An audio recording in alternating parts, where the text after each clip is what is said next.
믿습니다. 아멘.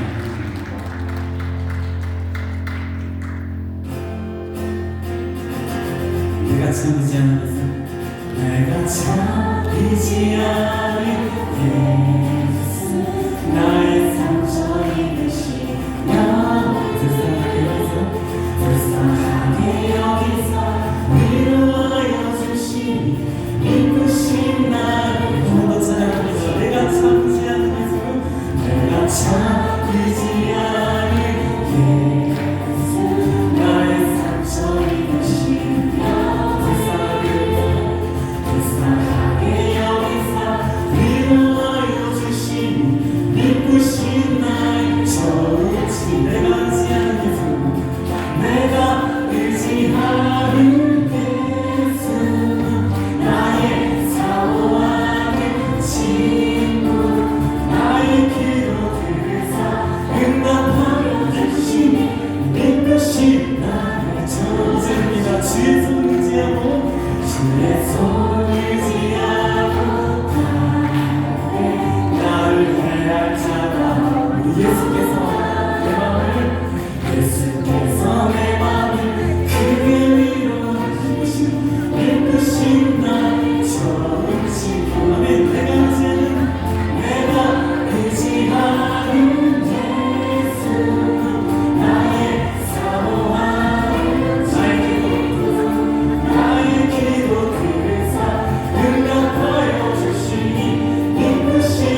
사도신경으로 우리의 신앙을 고백합시다. 전능하사 천지를 만드신 하나님 아버지를 내가 믿사하며 그 외아들 우리 주 예수 그리스도를 믿사하니 이는 성령으로 잉태하사 동정녀 마리아에게 나시고 본디오 빌라도에게 고난을 받으사 십자가에 못 박혀 죽으시고 장사한 지 사흘 죽은 자 가운데서 다시 살아나시며 하늘에 오르사 전능하신 하나님 편에 앉아 계시다가 저리로서 산자와 죽자를 심판하러 오시리라. 성령을 믿사하며 거룩한 은혜와 성도가 서로 교통하는 것과 죄를 사하여 주시는 것과 몸이 다시 사는 것과 영원히 사는 것을 믿사옵나이다. 아멘. 이는 한 아기가 우리에게 낳고 한 아들을 우리에게 주신 바 되었는데 그 어깨에는 정사를 메었고 그의 이름은 기묘자라 모사라 전능하신 하나님이라 영존하시는 아버지라 평강의 왕이라 할 것입니다. 아멘. 사랑과 은혜가 충만하신 하나님 주의 전으로 저희를 모이게 하시고 예배하게 하시니 감사합니다. 대강절을 맞이하여 2000년 전 오신 예수님을 기억하고 다시 오실 주님을 기다리며 하나님을 예배하길 소망합니다. 지난 한 주 지내오면서 나의 삶의 주인이 하나님이 아닌 나 자신이었던 순간들을 회개합니다. 주의 보혈로 용서하여 주시옵소서. 또한 2025년을 마무리하는 시기를 지내고 있습니다. 한 해 동안 듣는 마음을 구하는 교회로서 매 순간 하나님의 음성을 구하며 지내왔는지 돌아보고 하나님 앞에 감사와 회개로 연말을 맞이하게 하여 주시옵소서. 또 정치적으로 혼란스럽고 어지러운 상황이 속히 정리되어 안정적인 대한민국이 되게 하여 주시고 나라를 이끄는 위정자들이 하나님을 경외함으로 하나님의 사랑 안에서 화평한 나라 되게 하여 주시옵소서. 또한 인천 순복음교회를 위해 기도합니다. 하나님께서 주신 사명을 온전히 이루는 교회 되게 하시고 이웃에게 하나님의 사랑을 전하는 교회 되게 하여 주시옵소서. 오늘 단 위에서 말씀을 전하시는 최용호 담임 목사님께 성령의 기름을 부으사 살아있는 하나님의 말씀을 대언하게 하셨고 듣는 성도 모두 아멘으로 화답하며 하나님의 말씀을 마음에 새기는 시간 되게 하여 주시옵소서. 하나님을 사랑하는 마음으로 찬양하는 할렐루야 하모니 찬양대의 찬양을 기쁘게 받아 주시옵소서. 이 예배를 위해 수고하고 헌신하는 모든 손길들을 기억하시고 주님의 복에 복을 더하여 주시옵소서. 모든 것에 감사드리며 예수님의 이름으로 기도드립니다. 아멘.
세상에 오셨네 그리고 빛나며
또 땅에서는 기뻐하시는 그 사람들에게 평안을 영광을 주신 주님 또 우리에게 놀라운 샬롬의 복을 부어주시는 줄 믿습니다.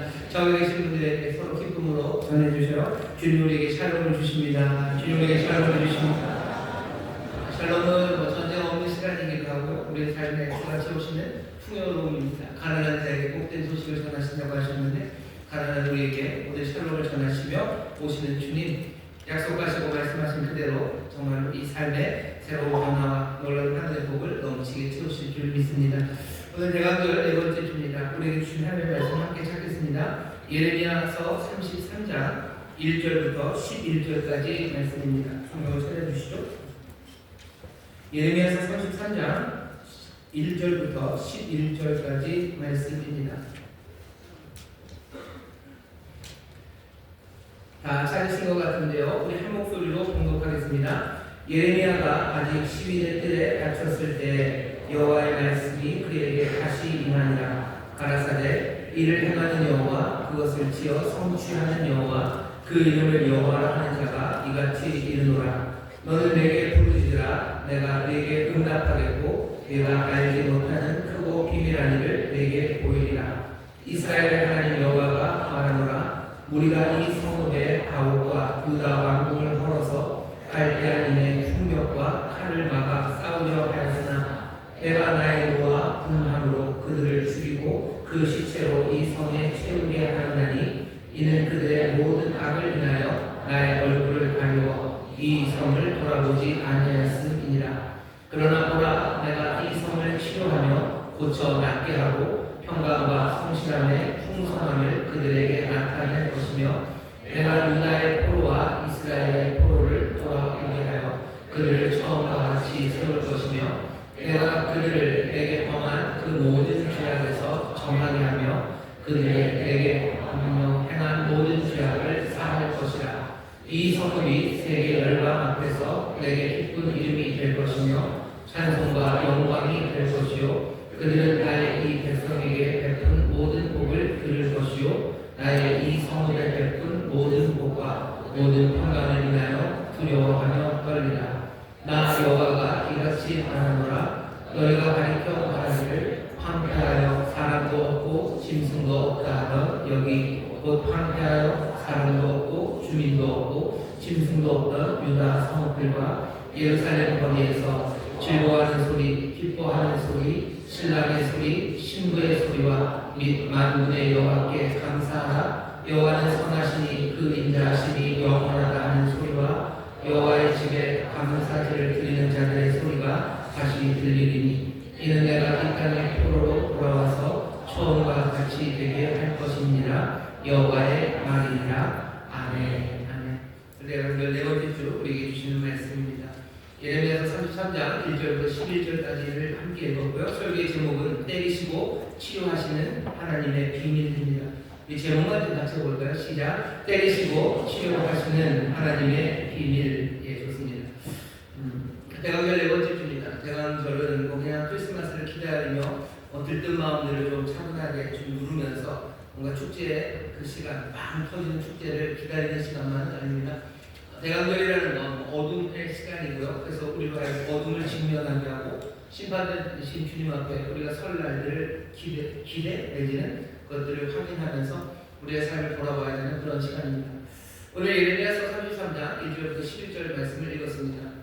오늘 이 말씀이 전해지는 또 예레미야를 통해서 우리에게 전하시는데 그 예레미야가 살았던 시절이나 예수 그리스도께서 이 땅에 오셔서 살았던 시절이나 또 지금 우리가 살아가는 시절이나 굉장히 비슷합니다. 뭔가 어두운 시절들이고요. 깡깡 얼어붙은 얼음장 같은 세상, 그 세상을 살아갑니다. 요즘 세상이 굉장히 차가워진 것 같아요. 얼음장처럼 차가워지고 굳어져 버렸죠. 왜 세상이 이렇게 차가워지고 또 얼음처럼 그렇게 굳어버렸을까 생각해보면 어쩌면 바람을 씌우면 광풍이 다시 거두게 될 거라는 말씀처럼 사람들이 차가움들을 세상에 자꾸 뿌려놓기 때문입니다. 우리가 서로 차가움을 내놔요. 차가움 중에서도 가장 분명한 것은 차가운 웃음을 냉소들입니다. 잘난 사람들은 어쩌면 못난 사람들이라고 생각하는 사람들을 향해서 냉소, 차가운 웃음을 내놓고요. 사실은 뭔가 부족한 사람들도 잘난 사람들을 향해서 차가운 웃음을 내어놓습니다. 대한민국이 점점점 얼음장처럼 되어가고요. 그래서 굳어져 버리고 차고 굳어져 버리는 건 시체입니다. 생명의 기운이 없어지는 이유는 어쩌면 차가운 웃음이 많아지기 때문입니다. 남자 여자 사이에도 차가운 웃음이 보고갑니다. 20대 남자가 20대 여자를 향해서 차가운 웃음을, 또 20대 여자들은 20대 남자를 향해서 차가운 웃음을, 세대 간에도 차가운 웃음이 오고 가요. 기성세대들은 지금 이제 자라나는 새로운 세대들을 향해서 차가운 웃음을, 또 자라나는 새로운 세대들은 기성세대를 향해서 차가운 웃음을 내어 보입니다. 정치적으로도 마찬가지죠. 1번을 찍은 사람은 2번을 찍은 사람들 향해서, 2번을 찍은 사람들은 1번을 찍은 사람들 향해서 다 차가운 미소, 차가운 웃음, 냉소를 보냅니다. 이 냉소가 우리에게 의미하는 바는 하나예요. 모든 냉소를 보내는 사람들은 우쭐하는 교만한 마음이 있기 때문입니다. 정말로 위에 있는 사람들이 있을 수 있어요. 그 사람들이 아랫사람들을 향할 때도 정말로 아래에 있다는 걸 자기들이 압니다. 그리고서는 위에 있는 사람들 향해서도 냉소를 보냅니다. 그럴 때 모두가 다 어쩌면 우쭐하는 교만한 마음이 그렇게 차가운 웃음들을 내어 보이는 세상입니다. 집안에서도 마찬가지예요. 부모와 자녀 사이에 냉소가, 부부 사이에도 냉소가, 형제와 형제 사이에도 냉소가, 직장에서도 직장에 있는 위에 있는 분이나 아니면 아래에 있는 근로자나 관리자나 근로자나 모두가 다 서로를 향해서 냉소를 가져다 부어 놓는 세상입니다. 세상이 점점 차가워지고 점점 굳어져 버립니다. 어쩌면 이 굳어져 버린 세상에서 우리가 살아갈 수 있기 위해서는요, 깨지지 않는 소망, 이 차가운 세상이 우리의 소망을 얼려버리는데요, 그 소망이 점점 더 깨져가는 소리가 들립니다. 이 땅에서 끈질기고 뜨거운 소망, 그 소망으로 살아가지 않는다면 이 얼음장처럼 변해버리는 세상에서 살아남기가 쉽지 않습니다. 예수님 당시에도 마찬가지예요. 예수님 당시에도 세상이 점점 얼어붙어가고 어두워져가는 세상이었습니다. 예수님은 그 세상을 어떻게 사셨나? 예수님 사시는 방식도 마찬가지입니다. 예수님은 뜨거운 소망으로 사셨어요. 절대로 깨지지 않는 끈질긴 소망으로 살아가십니다.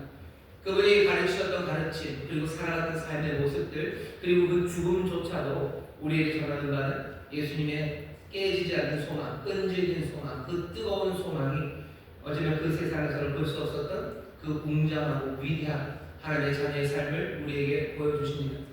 우리도 이 땅을 지금 살아가면서요, 어떻게 살아가야 될지 참 어렵습니다. 점점 차가워지고 굳어져 버린 세상이 그냥 온 세상인 것처럼 그렇게 보여서 도대체 여기에서 소망을 가지고 살 수 있을까 싶을 만큼 우리를 옴짝달싹 못하게 하는 세상입니다. 예수님이 우리에게 보이셨던 것처럼 우리도 예수님처럼 뜨겁고 끈질긴 소망이 필요합니다. 대강절입니다. 우리 주변에 보여지는 건 예수님 당시처럼 그렇게 차가워지고 어두워지고 꼼짝 못하는 세상이 보여지지만, 우리에게 오시는 예수님, 우리에게 오실 예수님께서 우리의 마음에 그 끈질긴 소망, 그 뜨거운 소망을 담아주셔서 정말로 예수님처럼 이 땅을 살아갈 수 있도록 우리를 도우시기를 바라는 그런 시간입니다. 우리가 대강절에 예수님을 기다리는 건 예수님이 무슨 선물을 가져다 주셔서 뿐만은 아닐 겁니다. 어쩌면 오늘 이 자리에 모여있는 저와 여러분들, 예수님이 가지셨던 그 소망을 담기를 원하고 또 그 소망을 사모하며 모였고요, 또 그 소망을 채우시는 놀라우신 은혜 앞에 모였습니다. 오늘 말씀을 통해서 우리에게 가르쳐 주실 거예요. 오늘 예레미야서 말씀 자체가 소망이 어떻게 우리에게 오는지를 가르쳐 주는 말씀이기 때문에 그렇습니다. 예레미야 시대라는 게 그렇죠. 소망이 다 사라져버린 그런 시대였습니다. 이제 망할 이 바로 직전이요. 죽어나가는 사람들, 황폐해진 땅들, 어디에도 뭔가 마음을 둘 수도 없고 소망을 둘 수 없는 그 상황에서 여기 하나님의 약속의 말씀이 소망을 주기 위해서, 내일의 소망을 주기 위해서 지금 임하는 겁니다. 33장 오늘 본문뿐만 아니라 그 뒤로도 몇 가지 더 약속하시며 소망을 주시는데요, 오늘은 1절에서부터 11절까지 오늘 약속을 주시며 여기 굳어져 버린 세상, 소망을 할 수 없는 소망의 세상, 그 절망의 세상에 주가 주시는 말씀, 그 말씀을 우리가 한번 다시 들을 겁니다. 소망이 채워지는 시간, 그리고 소망이 어떻게 우리 가운데 주어지는지 확인하는 시간이 되어서 정말 이 대강절에 주의 끈질기고 뜨거운 소망이 우리 가운데 임하게 될 줄 믿습니다. 자, 보시죠. 어떻게 소망이 임하나 보셔요. 1절부터 2절까지 먼저 읽겠습니다. 예레미야가 아직 12대 뜰에 갇혔을 때 여호와의 말씀이 그에게 다시 임하니라. 가라사대 이를 행하는 여호와, 그것을 지어 성취하는 여호와, 그 이름을 여호와라 하는 자가 이같이 이르노라. 1절 보시면 좀 재밌는 게 있습니다. 뭐냐면 부사가 나오는데요, 예레미야가 아직 12대 뜰에 갇혔을 때요, 그리고 여호와의 말씀이 그에게 다시 임합니다.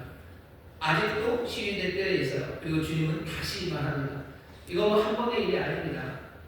여기 에레미야가 시위될 때에 갇혀 있습니다. 갇혀 있는 게 뭐 한두 번이 아닌 것 같아요. 여전히 거기에 있습니다. 하루 잡혔다가 풀려나는 게 아니에요. 언제인지 모르는 그 긴 기간 동안에 시위될 때에 지금 잡혀 갇혀 있는 사람입니다. 갇혀 있는 사람에게 여호와의 말씀이 다시 임해요. 사실은 32장을 한번 임했었고요. 지금도 다시 임합니다. 이거 그냥 단순히 이게 두 번째 말씀이다 라는 말씀만 우리에게 전하는 건 아닙니다. 오늘 말씀을 보면 갇혀있는 사람은 그에게 하나님의 말씀이 임합니다.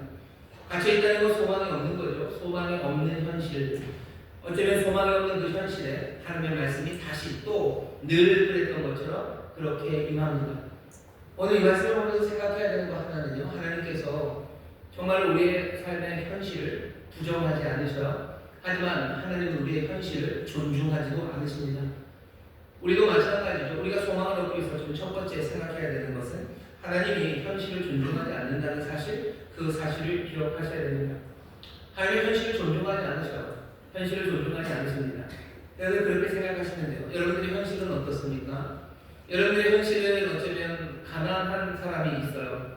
그거 부정할 수 없습니다. 왜냐하면 남들은 통장에 잔고가 있는데 내가 가진 통장이라는 건 마이너스 통장, 마통밖에 없어요. 다른 사람들은 자기의 자산을 생각할 때 뭐 이렇게 플러스 자산들을 얘기하죠. 하지만 내 자산은 몸값과 부채밖에 없습니다. 그러면 나는 가난한 거예요. 내 가난이라는 현실을 부정할 수는 없습니다. 하지만 하나님 우리에게 요구하시는 바는 그 현실을 존중하지 말라고 하시는 게 하나님의 뜻입니다. 소망을 위해서는 그래야 돼요. 내가 가난하고 세상은 얼어붙었는데 내가 그 현실을 존중하면 나는 꼼짝 못합니다. 나는 가난하니 어떻게 살아야 돼요? 나는 가난하니 인색하게 살아야 돼요. 나는 가난하니 비굴하게 살아야 돼요. 나는 가난하니 뭐 하니까 사람들 눈치 보고 살아야 되는 겁니다. 내가 내 현실을 인정하고 내 현실을 존중한다면 그렇게 되는 거예요. 그 삶에 소망은 없습니다.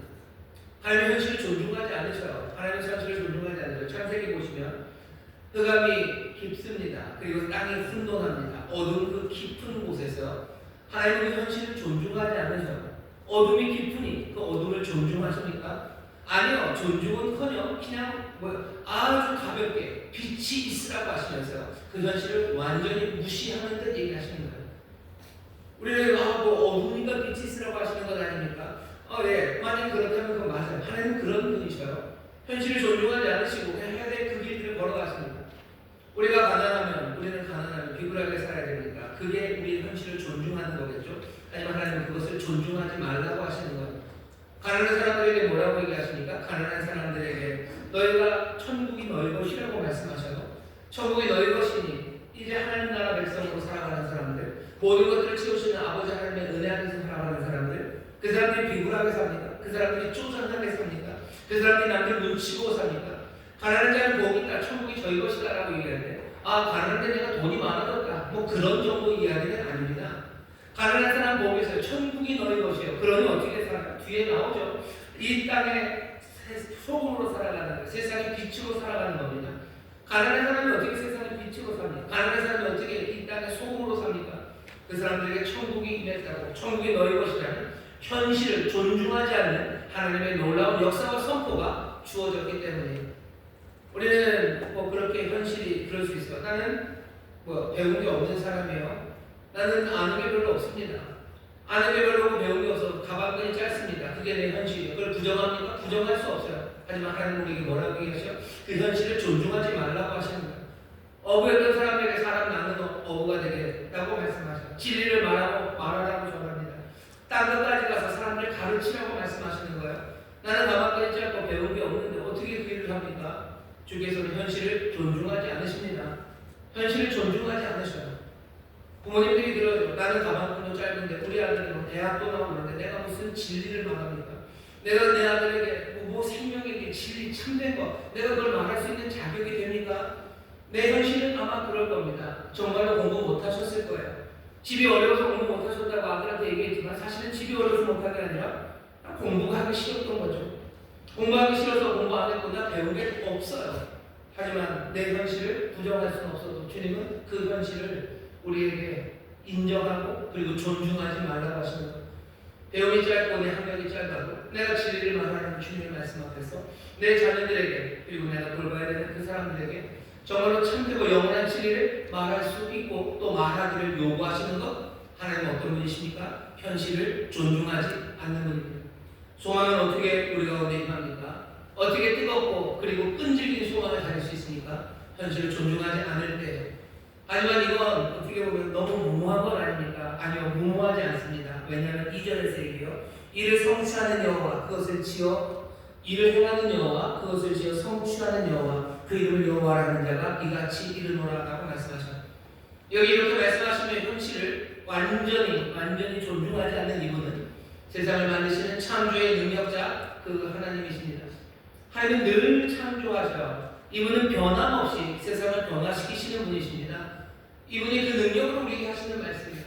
현실, 하나님 앞에서는 아무것도 아니야. 하나님 왜 현실을 존중해야 됩니까? 하나님은 창조의 하나님이신데 어둠이 깊어서 어둠이 수억 년의 어둠이 있으니 하나님 그 어둠을 존중하셔야 됩니까? 아니면 그냥 빛이 있으라고 말씀하시면 되는 거예요. 그분은 여호와 스스로 있는 자예요. 현실에 묶이지 않아요. 이전에 있었던 그 얼어붙은 얼음장 같은 세상에 이분은 묶이지 않는 창조의 능력자입니다. 소망의 근거는 현실을 부정하지 못하나 아니 부정하지 않으시나 현실을 존중하지 않으시는 하나님, 그 하나님이 우리의 소망의 근거입니다. 소망은 어떻게 가져갑니까? 여기 능력의 하나님께서 우리에게 그 현실을 존중하지 말라고 하시면서 새 일을 행하시기 때문에 새로운 세상을 만드시기 때문에 그것들을 형태를 잡으시고 하나하나 세워가시는 하나님이 계시기 때문입니다. 이 땅을 살아가면서 이게 뭔가 싶어서 묶여버린 세상에 살아가시는 여러분들, 우리의 소망은 우리의 능력에 있지 않아요. 어쩌면 우리의 무능력에 있지도 않아요. 우리의 능력에 있지도 않아요. 여기 늘 창조하시는 능력의 하나님, 현실을 한 개도 존중하지 않으시는 하나님이 계시니 여러분들 소망할 수 있는 근거가 있습니다. 이것 없이는 우리에게 소망이 이루어지지 않습니다. 다시 한번 오늘 이 말씀 붙잡으셔서 정말로 소망이 현실을 존중하지 않으시는 능력의 하나님, 늘 새롭게 창조하시는 하나님께 있음을 여러분들 분명히 하셔서요. 그 하나님 우리와 함께 하시니 여러분들 소망을 잃지 않아 가시기를, 늘 소망하시기를 주의 이름으로 축원합니다. 옆에 있는 분들에게 주님 우리 소망의 근거입니다. 주님 우리의 소망의 근거입니다. 어떤 주님이요? 현실을 존중하지 않으십니다. 그러니 우리에게도 현실을 존중하지 말라고 하십니다. 부정하라고 하시는 건 아니에요. 현실은 현실입니다. 하지만 존중하지 않습니다. 내 못난 삶을 부정하지 않습니다. 하지만 내 못난 삶을 존중하지 않습니다. 내 인생의 무거운 것은 주님이 무겁고 주님의 능력이 가장 무겁지 나머지는 주님 앞에 다 깃털 같은 거예요.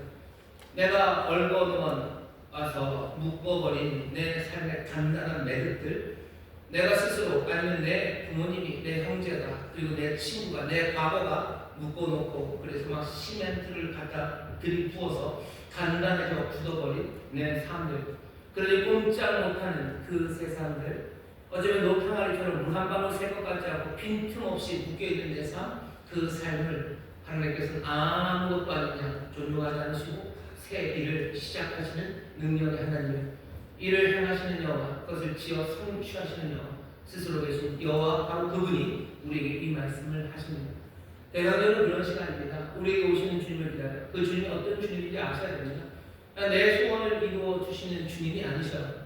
그냥 지니가 오는 게 아니에요. 무슨 마법의 램프에 누구가 오는 게 아니에요. 여기 오시는 이분은 우리에게 소개하시는 바로 이런 분, 그 시위대 뜰에 또 갇힌 그에게 다시 오셔서 말씀하시고 놀라운 역사를 이루시는 주님이십니다. 두 번째 보시죠. 소망이 어떻게 이루어지는지 33장 3절입니다. 너는 내게 부르짖으라. 내가 내게 응답하겠고 네가 알지 못하는 크고 비밀한 일을 내게 보이리라. 주님이 우리에게 소망으로 가는 길을 알려주십니다. 여기 분명한 거예요. 너는 내게 부르짖으라 말씀하셔요. 주께 부르짖는 여러분 되시기를 주의 이름으로 축원합니다. 옆에 있는 분들에게 얘기하세요. 주님께 부르짖습니다. 주님께 부르짖습니다. 소망이 어떻게 오냐면요, 주님께 부르짖는 곳으로 옵니다. 오늘 이 말씀을 잘 이해하셔야 돼요. 여기 보면 부르짖는다고 되어 있는데 부르짖는다 그러면서 간절한 기도, 그 뉘앙스가 그리로 가는데 사실은 부르짖는다는 그냥 동사 자체에 여러분들 집중하셔야 돼요. 여기 내게 부르짖는다 할 때 그냥 부르짖는데 아주 기본적인 의미는 부른다는 의미입니다. 너는 나를 부르라는 거야. 너는 나를 불러라. 나를 불러라. 부른다는 건요, 그 앞에 없다는 부재의 의미입니다. 뭔가 전화를 한다는 건 그렇죠. 앞에 있을 때 부르지 않아요. 앞에 있으면 그냥 말하면 되죠. 부르지 않습니다. 너는 내게 부르시더라. 넌 나를 불러라. 라는 것이 상명하고 있는 것. 하나님이 지금 부재의 중입니다. 나중에 5절에 설명하겠지만 하나님이 왜 부재의 중이냐면요. 우리의 악이 하나님의 앞을 가리는 거예요. 하나님의 얼굴을 가립니다. 하나님의 얼굴을 가리니 하나님이 우리를 보실 수 없는 거예요. 얼굴이라는 건 늘 임재예요. 임재라고 생각하고 얘기를 이런 거죠. 우리의 악이 하나님의 임재를 멀리 하게 합니다. 우리와 함께 하실 수 없게 하는 거예요. 하나님의 뒤로 물러나시죠. 하나님의 뒤로 물러나시면 이 땅에 혼돈과 그리고 어둠이 가득 차게 됩니다. 생명의 기운보다는 차갑게 굳어버리는 일들이 이 세상을 채워요.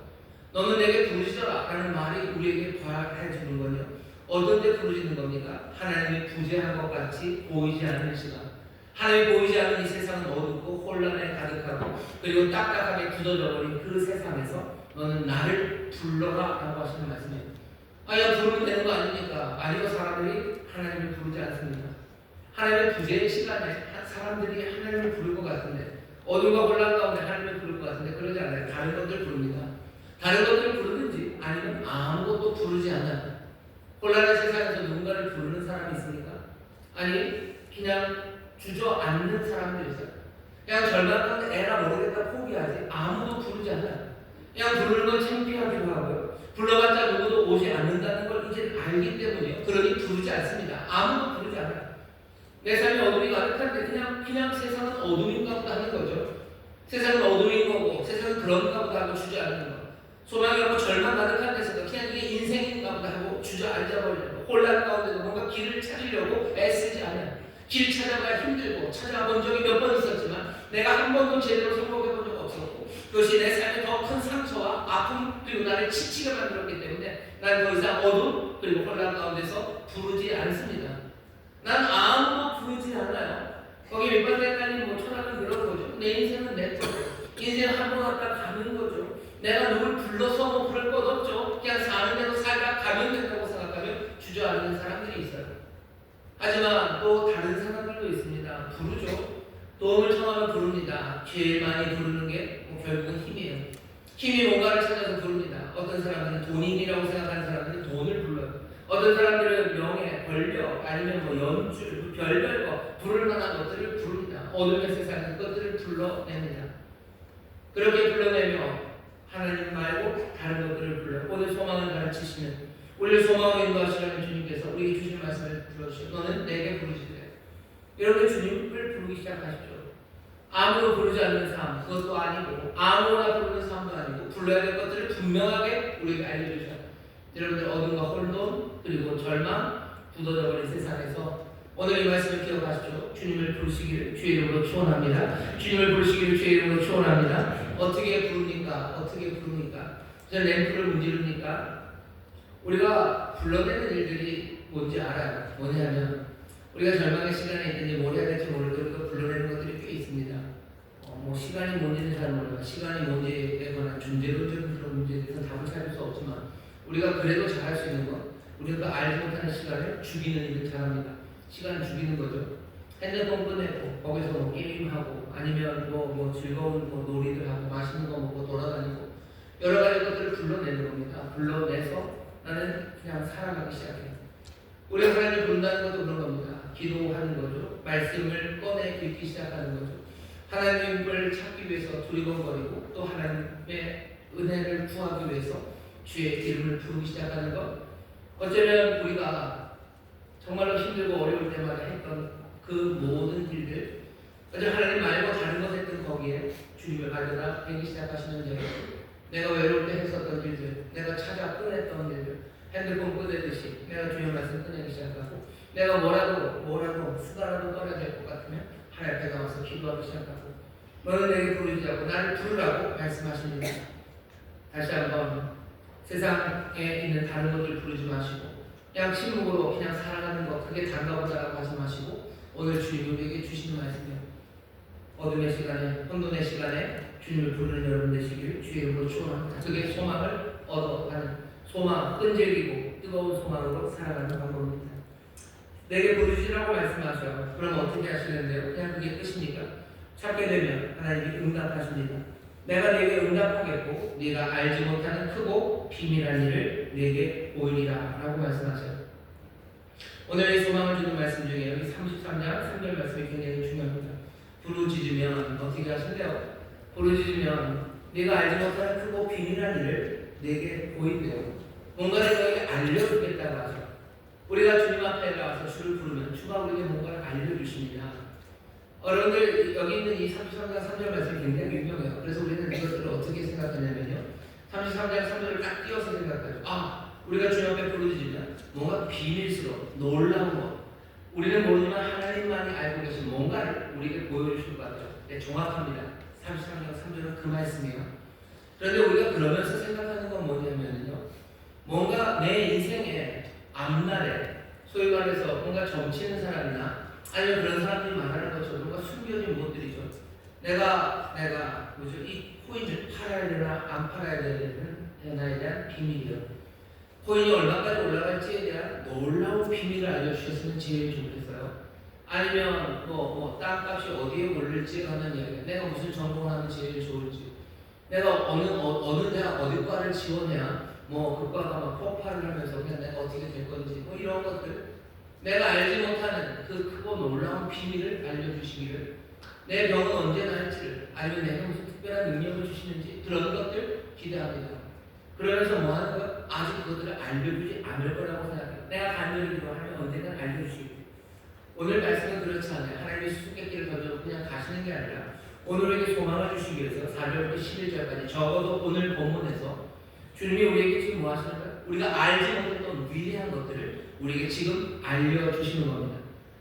주님이 우리에게 지금 알려주셔요. 크고 비밀한, 위대하고, 그리고 우리가 아직 알지 못했던 그 비밀을 주님이 알려주셔요. 이건 하나님의 뜻에 관한 겁니다. 하나님의 결심에 관한 겁니다. 어쩌면 하나님 앞에 부르짖어 기도하면서 하나님이 우리에게 아직까지도 감춰놓으셨던 어쩌면 그 크고 비밀한, 위대한 비밀들을 우리에게 알려주실 수도 있어요. 하지만 오늘 우리가 읽은 본문 4절부터 11절에 그것이 무엇인지를 먼저는 분명하게 알려주고 계십니다.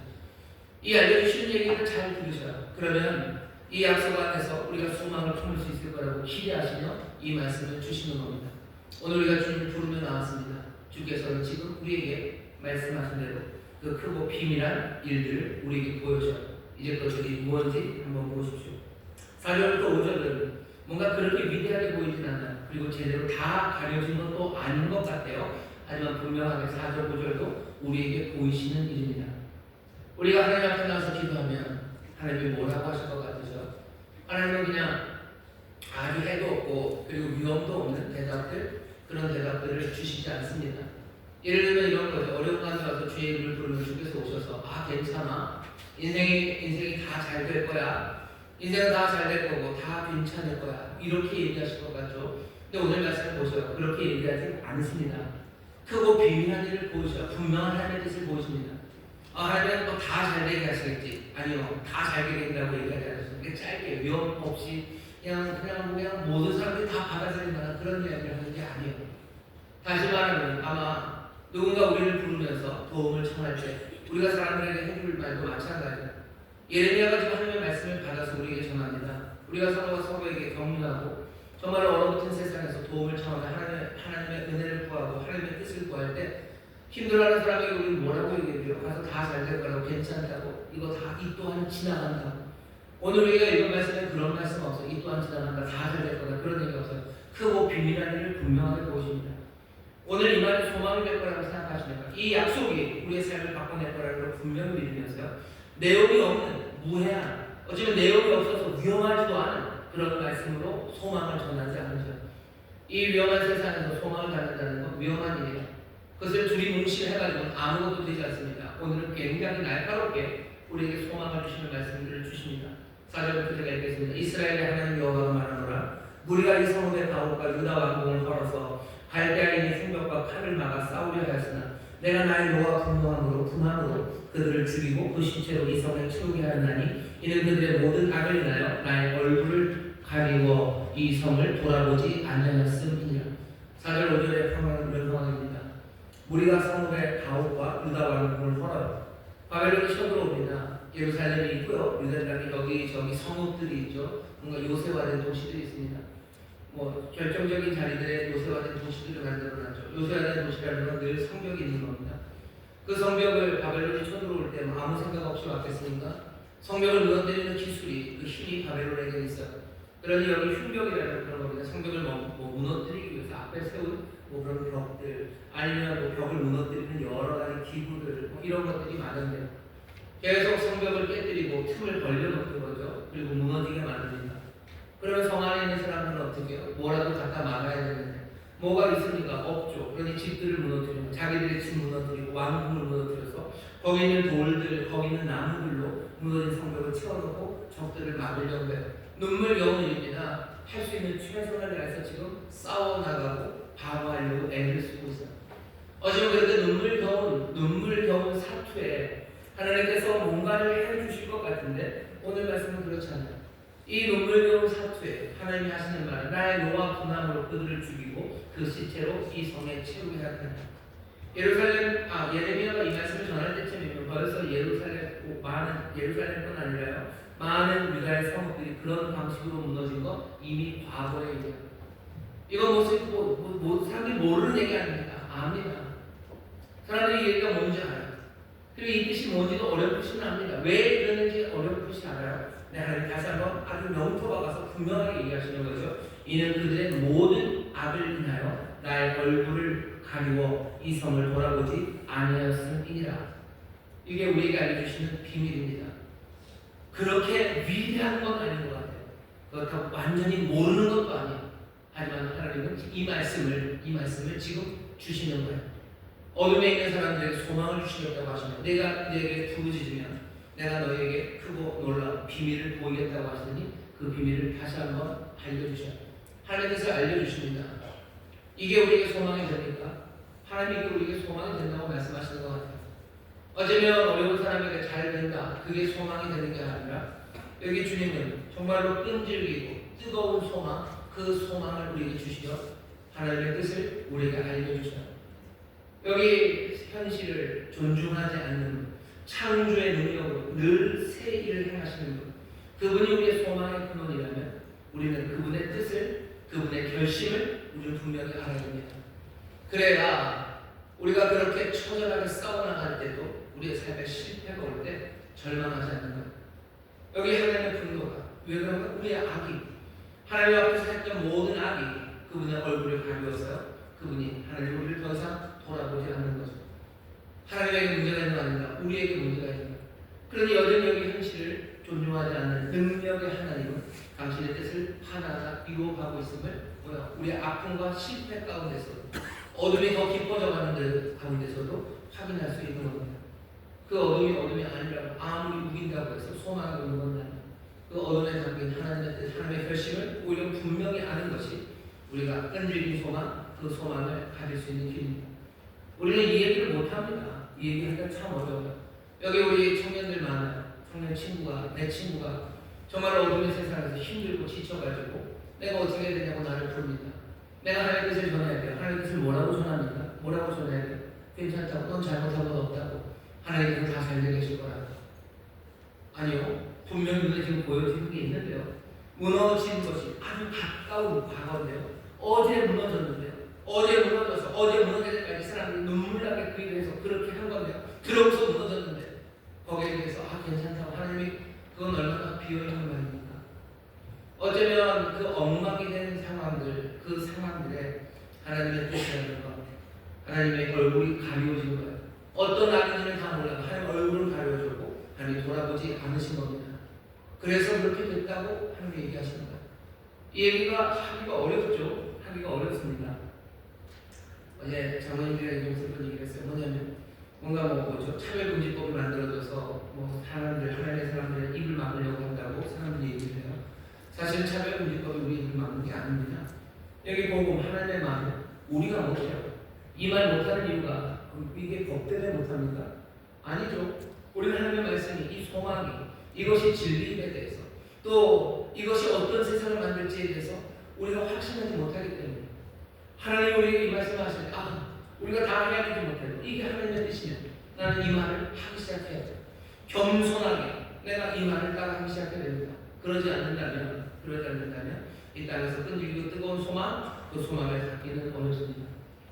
내가 하는 이야기는 아니야. 내가 잘나서 하는 이야기도 아니야. 하지만 주께서 그렇게 말씀하셔.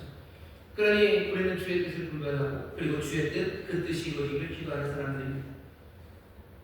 너무 실망하지 마세요. 6절, 7절, 8절에 가면 이젠 정말로 명실상부하게 위대하고 그리고 숨겨졌던 뜻이 우리에게 알려집니다.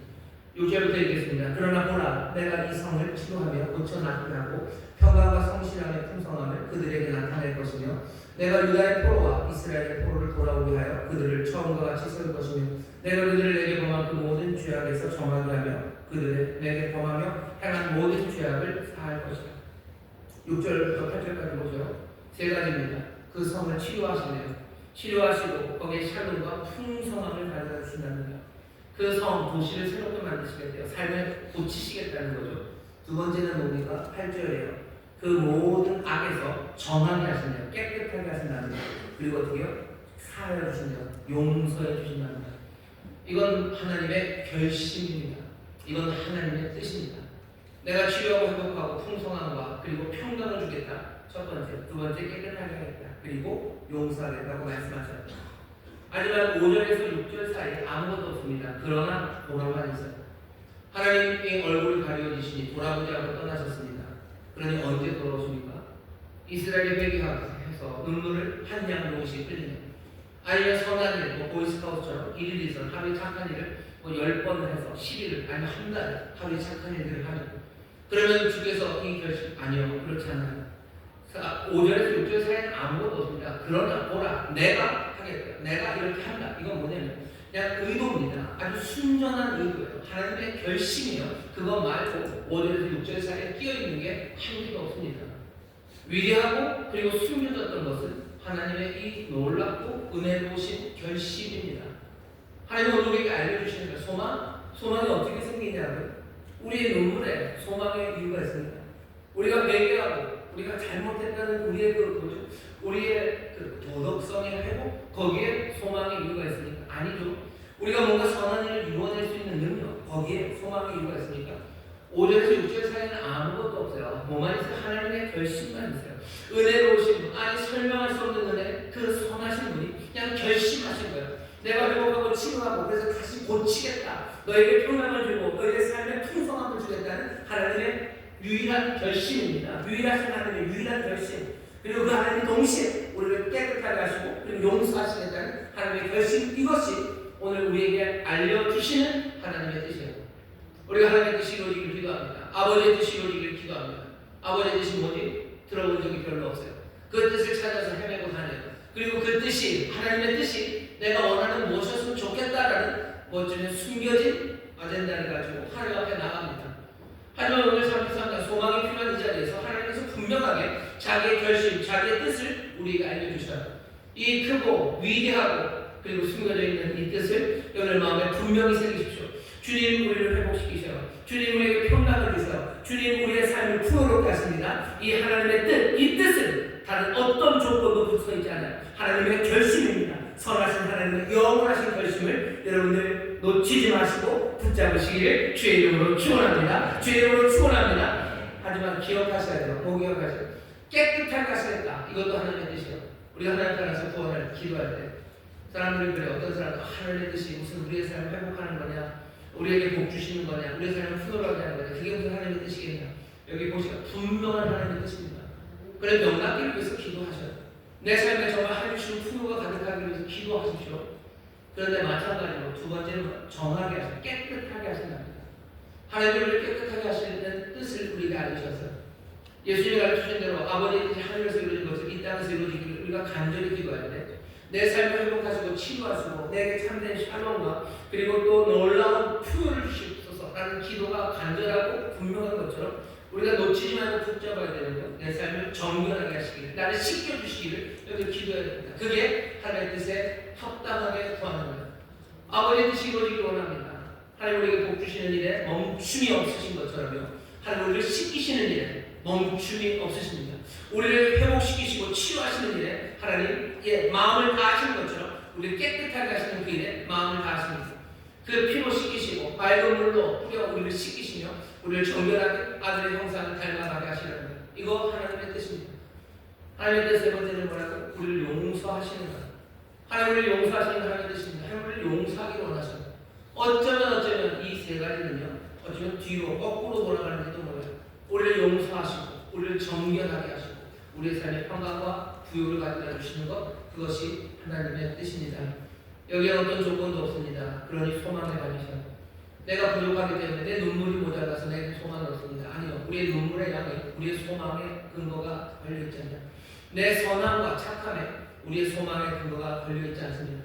우리의 소망의 근거가 되는 것은 처음서부터 그 현실을 존중하지 않는 하나님, 능력의 하나님, 또 이 놀라운 뜻을 가지신 하나님입니다. 이 뜻을 여러분이 기억하셔서 정말로 이 땅에서 소망 잃어버리는 사람들 아니라 끈질긴 소망, 뜨거운 소망으로 살아가게 되시기를 주의 이름으로 축원합니다.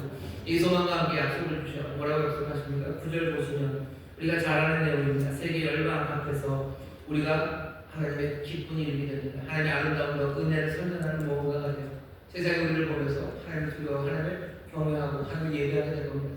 아브라함에게 주셨던 약속이에요. 그리고 또 구약 지난 신약에서 예수님께서 우리에게 하셨던 말씀이죠. 이 땅의 소금으로 그리고 이 세상의 빛으로 우리를 부르셔.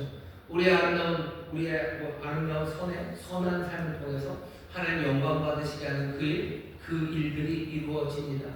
그게 우리가 가지고 있는 소망의 내용이에요. 앞으로 무슨 일이 일어날 겁니까? 사람들이 우리를 보고 하나님을 예배하고 정말 하나님의 은혜가 놀라운 것을 사람들이 보게 될 겁니다. 그 약속을 우리는 소망으로 붙잡아요. 마지막 오늘 우리가 녹음 10절, 11절을 보시면 여기 놀라운 이야기가 있습니다. 뭐냐면 소망이 이루어졌을 때 하나님의 치료, 하나님 우리를 용서하시고 우리를 정결하게 하시고 또 그래서 우리를 치료하시며 우리의 삶을 부유하게 하셨을 때 세상이 도대체 어떻게 될까에 대한 하나님의 약속의 그림입니다. 10절 11절 보시면 나 여호와가 이같이 말하노라 너희가 가리켜 말하기를 황폐하여 사람도 없고 짐승도 없다던 여기 곧 황폐하여 사람도 없고 주민도 없고 짐승도 없던 유다 성읍들과 예루살렘 거리에서 즐거워하는 소리, 기뻐하는 소리, 신랑의 소리, 신부의 소리와 만군의 여호와께 감사하라 여호와는 선하시니 그 인자하심이 영원하시는 소리와 여호와의 집에 감사제를 드리는 자들의 소리가 다시 들리리니 이는 내가 이 땅에 포로로 돌아와서 처음과 같이 되게 할 것임이니라 여호와의 말입니다. 10절에서 11절 보세요. 그래서 도대체 하나님이 뭘 이루십니까? 여기 예레미야를 통해서 우리에게 보여주는 그림들을 보세요. 이건 소위 말하는 공감각적인 표현입니다. 전에는 시각적이에요. 없어요. 사람도 없고 짐승도 없습니다. 그 예루살렘에는 주민이 없어요. 사람이 없어요. 짐승도 아무것도 없습니다. 황폐한 그곳에 이제 뭐라고 얘기했어요? 소리가 들리기 시작하는 거죠. 즐거운 소리가 들려요. 그 거리에서 기뻐하는 소리가 들려요. 신랑의 소리가 들려요. 그리고 신부의 소리가 들립니다. 만군의 여호와께 감사하라고 그는 선하시고 그 인자하심이 영원하다는 그 감사의 소리가 들려요. 하나님 앞에 나와서 제사하며 감사제를 드리는 그 예배의 소리가 들려요. 텅 비어서 아무것도 없다 하는 곳에 소리가 가득합니다. 근데 이 소리가 무슨 소리인지 보세요. 바벨론이 그렇게 짓밟혔으니 그렇게 자기들의 집을 무너뜨리고 왕국을 무너뜨리면서 성벽을 지키려고 애썼던 어쩌면 그 처참했던 시간에 하나님께서 그것들을 다 회복시키시면서 세상에서 가장 강한 군대를 주셔서 예루살렘 거리와 유다의 성읍마다 세계 최강의 군대가 아름답게 걸어가는 소리들, 그 소리들을 들어가게 하지 않으셨어요. 포위당에서 그렇게 굶주려 죽어가고 끌려갔던 그 사람들, 그것들을 회복하시며 하나님이 세상의 가장 맛있는 음식점들과 세상의 가장 아름다운 명품들의 거리를 예루살렘에 채워놓지 않으십니다. 12절 13절에 보면 거기에는 그런 얘기예요. 초장, 황폐하게 된 초장, 전쟁으로 완전히 불타고 황폐해져버린 그 초장, 하나님께서 그 초장을 뭘 만드셔? 거기에 유전을 만드셔? 어마어마한 무슨 반도체 단지를 만드셔? 패션의 거리를 만드셔? 아니 그렇잖아. 그냥 그 땅에 다시 풀 나게 하시고요. 그곳에서 목자로 살아갔던 사람들 다시 목자의 일을 시작합니다. 평화롭게 목자의 일을 하면서 양들을 길러내고 있어요. 그게 12절 13절의 말입니다. 주께서 우리의 삶을 회복시키시고요. 주께서 정말로 우리의 삶을 풍요롭게 하고 평강으로 살아가게 하실 때 우리는 도대체 무슨 꿈들을 꾸십니까? 왜 주께서 우리가 부르짖으면 크고 놀라고 비밀한 일을 보인다고 할 때 우리가 그리는 그림, 기대하는 그림들은 무슨 그림입니까? 오늘 여기 그려주는 그림이 있어요. 들려주는 이야기가 있어요. 근데 우리는 3절까지밖에 안 읽고 싶어요. 사실은 뒤에 이야기를 아는지도 몰라요. 아니면 아는지 모르는 3절에 끝이면서 우리 마음대로 크고 비밀한 일들을 그냥 꿈꾸기 시작합니다. 사실은 우리에게 이 약속의 말씀을 이미 주셨는데 가려졌던 걸 드러나게 하시고 그 위대함을 우리에게 보이시는데 이건 우리에게 위대한 이야기가 아닌 것처럼 들려요. 초자기였던 곳에 다시 풀이 나오는 거, 그건 위대한 이야기입니다. 목자였던 사람이 목자로 살아가는 건 위대한 이야기입니다. 여기 아니 살살 빼앗겼던 그 들에 다시 꽃이 피기 시작하고요. 내 일상이 회복되는 것, 그것이 위대한 이야기가 아닙니다. 우리가 하나님 앞에서 바라는 바가 뭐예요? 우리는 그렇게 생각, 예수 믿어서 뭐가 대단한 일이 일어나야 되는데 아직 일어나지 않았으니 하나님의 약속이 내게 이루어지지 않은 겁니다. 크고 비밀한 일은 아직 이루어지지 않았나요? 오늘 말씀 보면 그렇지 않은 것 같아요. 내 삶에 함께하는 그 사람들과 내가 하던 그 일들을 내가 이제 기쁨의 소리로 하기 시작하는 거예요. 하나님 앞에 감사함을 하기 시작하는 거예요. 감옥에 오래 있다가 나온 사람들, 그 사람들 모르겠어요. 뭐 먹고 싶냐고 그러면 이 사람들이 다 된장찌개가 먹고 싶대요. 사람들이 그럽니다. 제가 만나서 온 사람은 별로 없습니다. 무슨 대한민국 최고의 뷔페에 가서 배 터지게 뭘 먹겠다고, 아니면 오마카세에 가서 내가 뭘 먹겠다고 그런 사람들 없어요. 그냥 감옥에 오래 있었던 사람들 나오면 그냥 항상 하는 말이 그냥 엄마가 끓여준 된장찌개가 먹고 싶다고. 사람들 다 그렇게 얘기합니다. 하나님 우리에게 주시는 소망, 또 하나님 우리에게 주시는 회복, 평강, 그게 뭔지 어쩌면 이 대상들을 다시 한번 생각하셔야 돼요. 우리가 우리의 삶의 어둠의 이유가 뭔지 다시 한번 진지하게 그 어둠을 들여다봐야 되고, 하나님의 약속이 우리에게 어떻게 임해있는지 한번 다시 보셔야 됩니다. 사람들의 신령의 말씀을 가져도 될 거예요. 너희가 내 말을 복종하고 명하면 너희를 세상 모든 민족이 뛰어난 민족이 되게 하시겠다고 하셨어요. 맞아요. 뛰어난 민족. 오늘 보면 뛰어나서 사람들을 모아서 하나님의 영광을 노래할 겁니다. 어떤 영광입니까? 여기 그 땅에 다시 풀나게 하시고 다시 양치게 하시고 평안한 가운데 삶을 살아가는 그 놀라운 것들을 사람들을 칭송하게 만드신다고 말씀하시는 것처럼 들려요. 우리의 길거리에서 다시 한번 기쁨의 소리를 들립니다. 아이들이 또 신랑이, 신부가 하나님을 향한 감사의 소리가 기쁨과 감사로 살아가게 하죠. 그런 거 보면 하나님의 약속이 아직 안 이루어진 게 아닌 듯합니다. 약속을 이루기 위해서 오시는 분은 아들이신 예수 그리스도예요. 예수 그리스도께서 이 땅에 오셔서 살찌기시고 피 흘리시며 그 모든 그 약속을 우리에게 이루시고 길을 여시고 그 길을 지금 행하세요. 주님이 오셔서 우리의 삶에 이 약속을 이루게 하시는데 벌써 이미 이 놀라운 약속을 누리는 사람들에서 항상 기뻐하고 범사에 감사하고 쉬지 않고 기도하면서 함께 신령한 노래로 화답하고 모든 일들에 그리스도인의 하나님 앞에 감사하며 그 삶 가운데 기쁨의 소리와 감사의 소리가 넘치는 사람들이 있습니다. 하나님이 나게 하신 그 풀들과 그리고 주신 양떼들을 길러가며 하나님의 약속을 남김없이 누리며 살아가는 사람들이 있어요. 하나님의 약속이 이루어지지 않았다고 어쩌면 우리가 생각하는 것, 우리가 어쩌면 헛된 상상을 하고 하나님의 뜻, 하나님 우리에게 보여주신 그 그림들을 우리가 다른 것들로 계속해서 바꾸고 싶어하는, 다른 세상을 만들고 싶어하는, 사도 요한이 말하시고 하면 육신의 죄로가 안목의 죄로 이 생의 자랑으로 세상을 만들면 하지만 그 모든 것들은 다 헛됩니다. 우리에게 주신 약속은 이미 이루어지고 있어요. 주가 우리 가운데 임하실 때 우리가 그 영접하는 약속은 이루어지기 시작하고요. 또 그 주님을 놀랍게도 그 아들을 놀랍게도 우리를 하나님의 아들로 만들어가기 시작합니다.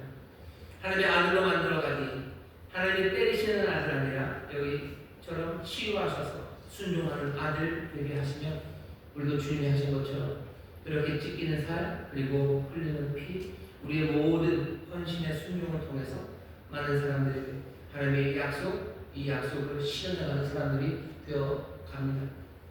이게 우리가 갖고 있는 소망입니다. 이 소망은 끈질기고요. 그리고 이 소망은 뜨겁습니다.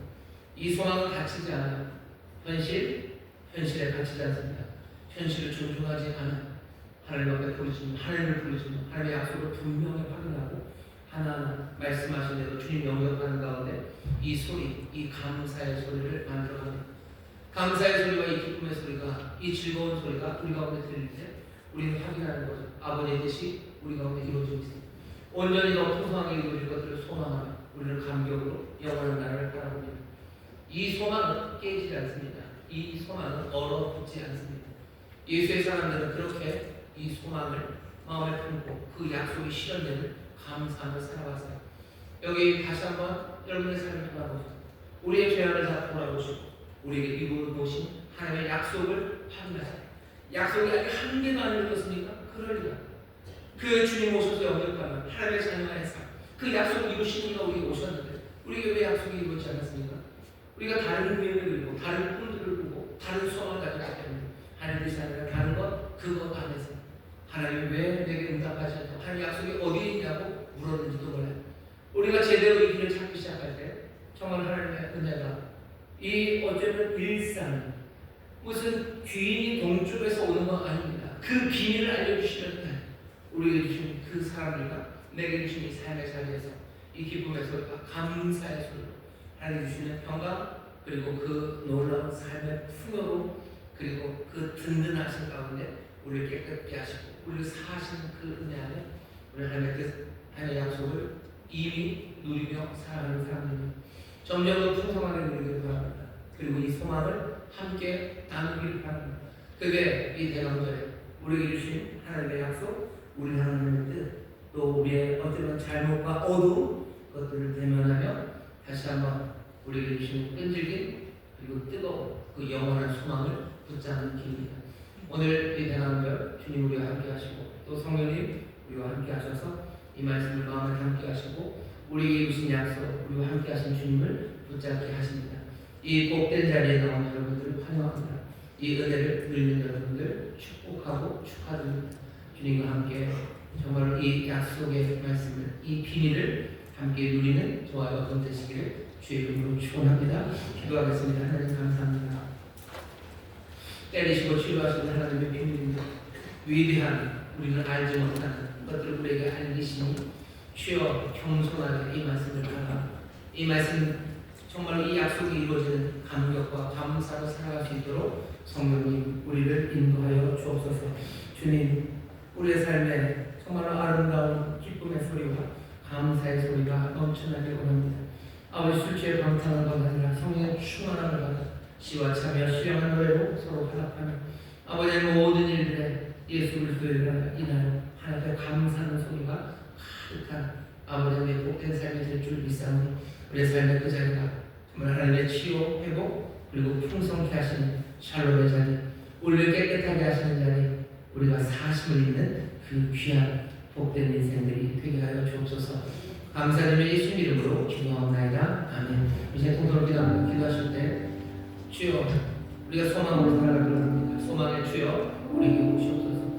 우리가 소망을 갖는 건 그냥 소망을 갖자고 되는 건 아닙니다. 오늘 예레미야 33장 말씀에서 여호와 하나님께서 예레미야를 통해서 그 백성에게 소망을 주시려고 해요. 오늘 이 말씀을 통해서 우리에게 주님이 소망을 주시고 합니다. 다시 한번 이 말씀대로 살아갈 수 있도록 성령 도우시기를 기도하고 또 정말로 그 주님 영접하여 우리의 삶에 기쁨의 소리, 감사의 소리가 넘쳐나게 하여 주옵소서. 우리 인생의 기쁨의 소리와 감사의 소리가 나게 하시니 감사합니다. 약속이 우리에게 이루어지니 감사합니다. 이루어진 것 놓치지 말고 붙잡고 더 크고 풍성한 은혜, 더 사모하며 살게 하여 주옵소서. 우리 그리 기도하실 때 다시 한번 우리가 받은 은혜를 깨닫게 하시고 또 그 안에서 더 큰 소망을 얻게 하십니다. 소망, 그 소망은 우리에게 이루어진 약속이기 때문입니다. 다시 한번 우리의 삶에 임하신 은혜 또 약속을 향해 나갈 수 있도록 성령님 우리를 도우시라고 주여 세 번 기쁘고 통성으로 기도하겠습니다. 주여 주여 주여 아버지 하나님 감사합니다. 아버지 하나님 감사합니다. 우리에게 소망의 말씀을 주십니다. 아버지 하나님 어떻게 끈질기고 아버지 하나님 뜨거운 소망으로 살아갈 수 있을지 아버지 우리에게 주시는 말씀입니다. 아버지 절망에 잠기는 이들에게 주가 주시는 말씀입니다. 아버지 하나님 모든 세상 아버지 그 나머지 세상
다 해야 되겠습니까만 그때 하나님이 아시는 그 뜻을 소망을 우리에게 주시니 주여 우리가 이 말씀을 기쁨으로 받습니다. 특별히 어두움의 시간, 아버지 절망의 시간에 소망을 주신 이 말씀들이 우리가 살리는 말씀이 우리에게 필요한 말씀이니 주여 우리가 이 말씀 안에 거하기를 원합니다. 성령님 우리를 도와주시옵소서. 정말로 우리가 하나님 얼굴을 가린다는 말씀에 아버지 하나님 우리가 머무르며 다시 한번 이 안에서 소망을 찾아가는 하나님의 사람들 될 수 있도록 성령 인도하여 주옵시고 우리를 회복하시고 또 다시 세우시고 우리에게 샬롬을 주시며 또 우리의 삶을 풍요롭게 하시는 하나님의 뜻 아버지 그 뜻을 놓치지 않고 붙지 않는 소망의 사람들 우리를 정결하게 하시며 아버지 그 뜻에 소망을 두는 사람들 우리를 용서하여 주신다는 그 놀랍고 아름다우신 변함없는 그 뜻에 소망을 두는 이들 되게 하여 주시사 주여 이 절망의 세상에서 주님처럼 아버지의 끈질긴 소망으로서는 하나님의 귀한 영광스러운 자녀들 되게 하여 주시옵소서. 주여 이제 주 영접한 이들 이 복음 이 아버지의 뜻을 붙잡은 이들 이제 더 이상 이 땅에서 아버지는 필요하게 살아가지 않습니다. 하나님의 자녀의 권세로 살아갑니다. 주여 예수